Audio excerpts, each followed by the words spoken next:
Buenas noches, mi nombre es Edgar López de Lara y les doy la más cálida bienvenida al programa Grandes Estados, Grandes Historias.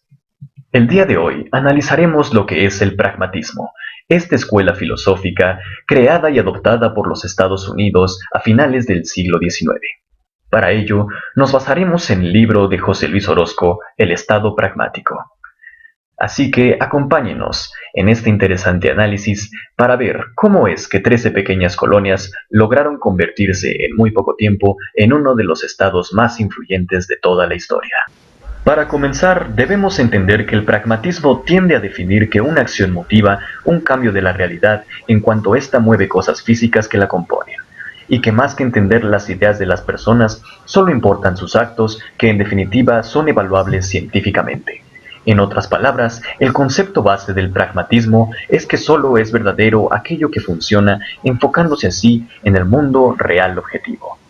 Por lo tanto, desde el inicio, la colonización corporativa, a través de las unidades empresariales, políticas y eclesiásticas de base inglesa que se establecieron en América del Norte, representan la primera configuración racional multinacional del capitalismo. De modo que el Estado pragmático norteamericano se arma históricamente sobre las bases del federalismo corporativo de la era contractual colonial, apegado a la lógica económica y empotrada en el ensamblaje de los derechos de la propiedad privada.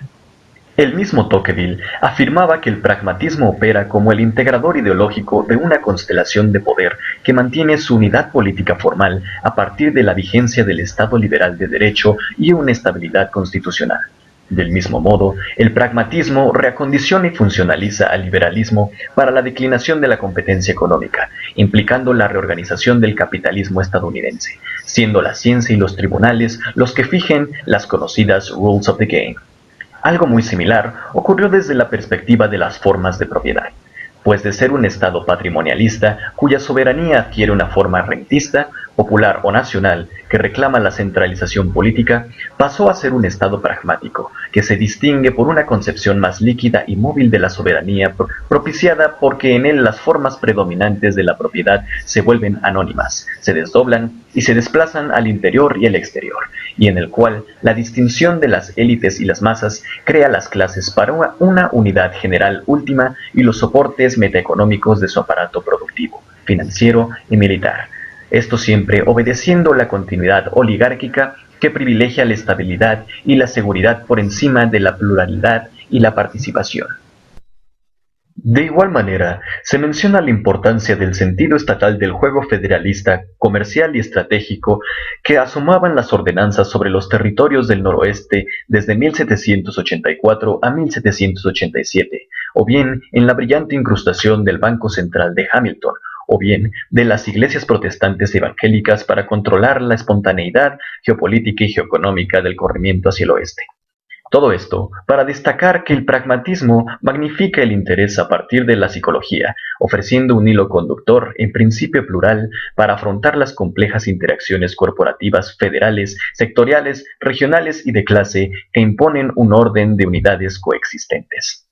Es aquí mismo donde el ciudadano individual se convierte en un consumidor político, regido por las corporaciones y sus guerras privadas por el privilegio gubernamental, los salarios, el espionaje o la desestabilización de otros gobiernos, surgiendo entonces una competencia entre paradigmas y modas académicas a lo largo de los grandes directorios corporativos, fundaciones filantrópicas, universidades y think tanks.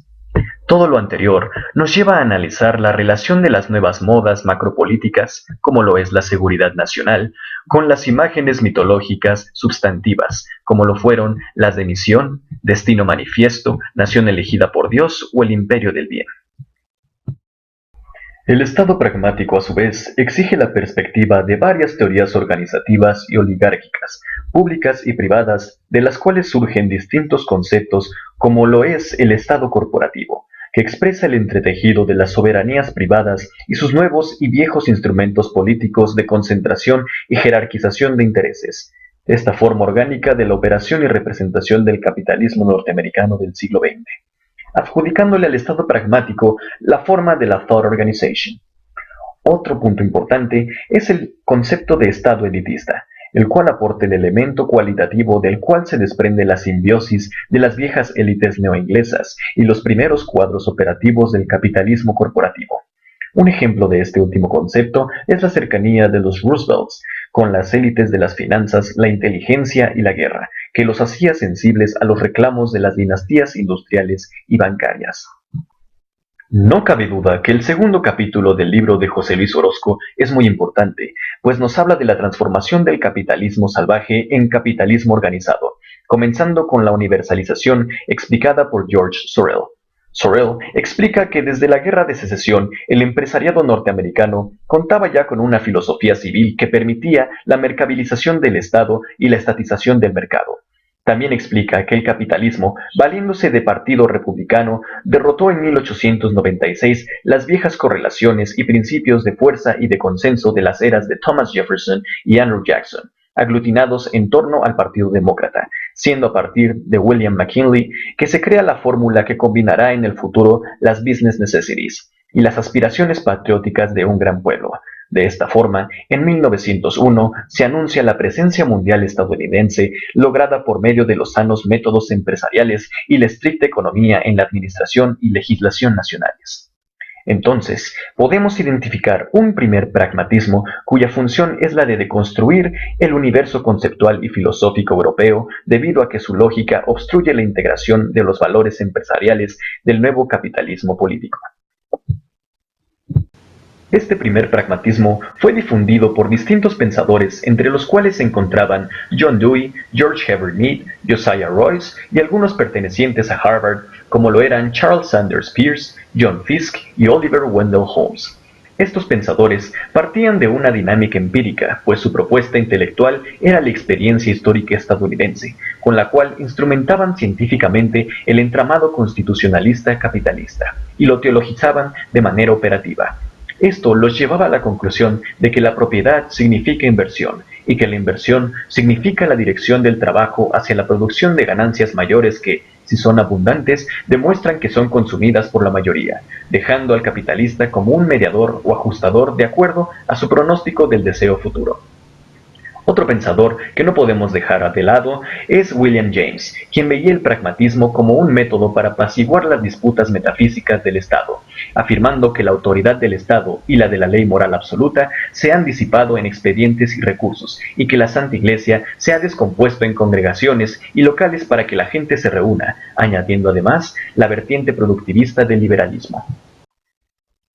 Para 1912 surge una segunda generación pragmática con Walter Whale, quien habla ampliamente del fracaso del viejo socialismo y de la economía clásica, afirmando que el nuevo mundo económico y psicológico requiere de una revaluación de la democracia al margen de las categorías estáticas del pueblo para entender los nuevos procesos y conductas sociales. Entonces, el pragmatismo es visto como una ciencia social que concilia la democracia y la libertad con la disciplina y la jerarquía, dando especial importancia a la socialización de los intereses para alcanzar la justicia social, ya que todo problema de participación política se vuelve problema de participación económica.